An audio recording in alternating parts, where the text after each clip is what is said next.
At Columbus, Mississippi, snow and fog were reported, with a temperature. Now here is the hazardous weather outlook for the county served by the National Weather Service office in Birmingham.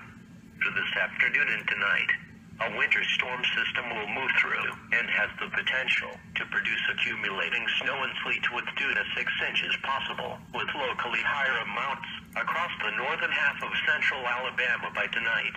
The greatest impacts are expected to be in the counties near and north of Interstate 20 through tonight.